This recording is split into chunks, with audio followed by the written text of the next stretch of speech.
दोस्तों, मेरा नाम है Aditya. As you know that I am a physiotherapist. So आज जो हम बात करेंगे, एक बहुत ही कॉमन प्रॉब्लम है सभी को, बैक पेन, कमर में दर्द। तो कमर में जो दर्द होता है उसके कई सारे कारण हो सकते हैं। उनमें से एक कारण होता है स्पाज्म, जिसको आम भाषा में हम सब बोल देते हैं नचका, या फिर कमर का जकड़ जाना या फिर अकड़ जाना। तो हम आज इसके बारे में थोड़ी डिटेल में बात करेंगे। नॉर्मली तो सब बोल देते हैं कि ये हो गया वो हो गया, और उसके ट्रीटमेंट के बारे में बात करेंगे, इसके कारण के बारे में बात करेंगे, इसकी फिजियोलॉजी के बारे में बात करेंगे कि ये होता क्यों है। ठीक है। और सबसे पहले हमें किसी भी प्रॉब्लम के पीछे का कारण पता होना चाहिए। उसके बाद ही अगर हम किसी ट्रीटमेंट को करते हैं तो उसका रिजल्ट काफ़ी बेहतर आता है। जैसे कि स्पाज्म। तो स्पाज्म क्या होता है?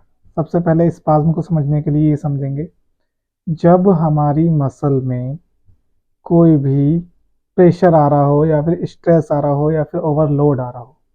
एग्जाम्पल के लिए आप ये समझ सकते हैं, जैसे मैं बहुत देर से इसी हाथ पैर फोर्स रखकर लेटा हूँ, तो मेरी जो वो रोटेटर कफ है, जो मेरी शोल्डर की मसल है, उस पर ओवरलोड आ रहा है, ओवर प्रेशर आ रहा है।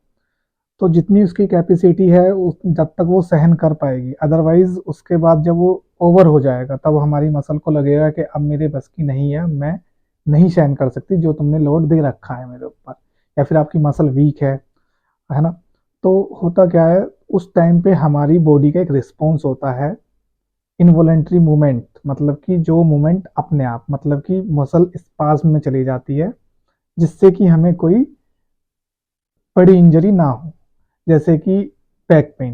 अब बैक पेन में क्या होता है, जो हमारी क्यूएल मसल होती हैं, लेटिस डोर्सा, जितनी भी हमारी कोर मसल हैं जो हमारी बैक को स्टेबलाइज करके रखती हैं, जो हमारी बैक को सिटिंग पोजीशन में, स्टैंडिंग पोजीशन में हेल्प हेल्प करती हैं।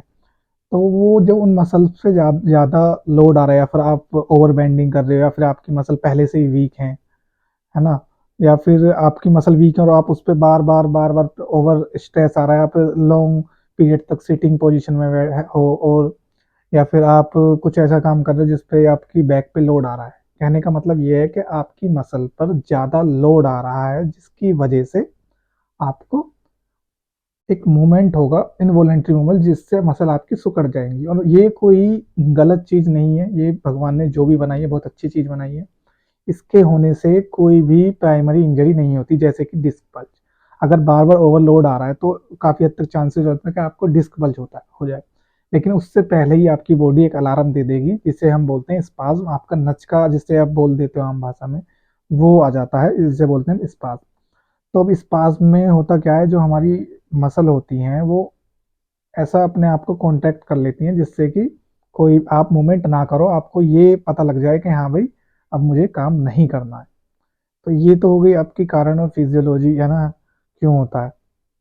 अब हम बात कर लेते हैं इसके बेसिक ट्रीटमेंट के बारे में, जो आप रेमेडी बोल सकते हो, घर पे क्या कर सकते हो एज अ फिजियोथेरेपिस्ट मैं आपको बता रहा हूँ। एक होती है कंट्रास्ट बाथ थेरेपी, जिसमें आप 5 मिनट आइस पैक ले सकते हैं, और तुरंत उसके बाद 7 minute cold sorry hot pack ले सकते हैं। Cold pack plus hot pack. अब ये करना है आपको दिन में 2 से 3 बार। ठीक है। और फिर इसके बाद आप एक से, जब आपका इन्फ्लामेशन कम हो जाएगी, उसमें सॉफ्ट टिश्यू मसाज कर सकते हैं। ठीक है। और जब आपका पेन काफ़ी हद तक कम हो जाए, ठीक है, और एक दो आप मेडिसिन भी ले सकते हैं जो एंटी इन्फ्लामेटरी होती हैं, पेन किलर होती हैं कुछ, उन्हें अवॉइड करें। बेसिकली आपको rest, ice pack, hot pack and soft tissue massage, ये 3 चीज़ अगर आप करते हैं तो आपका स्पाज्म काफ़ी हद तक ठीक हो जाता है। अगर उसके बाद भी नहीं आता है तो मैं यही रिकमेंड करूँगा, अपने फिजियोथेरेपिस्ट से, अपने ऑर्थोपेडिक से जाके कंसल्ट करें। Thank you. अगर आपको लगता है कि मेरी वीडियो थोड़ी भी यूज़फुल होगी तो प्लीज़ आप इस वीडियो को शेयर कर सकते हैं। इस वीडियो को उन लोगों तक पहुंचा सकते हैं जिनको बार बार ये शिकायतें आती हैं स्पाज्म वगैरह की, या फिर नॉर्मली पेन होता है। और मेरा जो चैनल है इसमें ऐसे ही वीडियो आएंगी। ठीक है। तो प्लीज़ चैनल को सब्सक्राइब भी कर लेना। Thank you so much.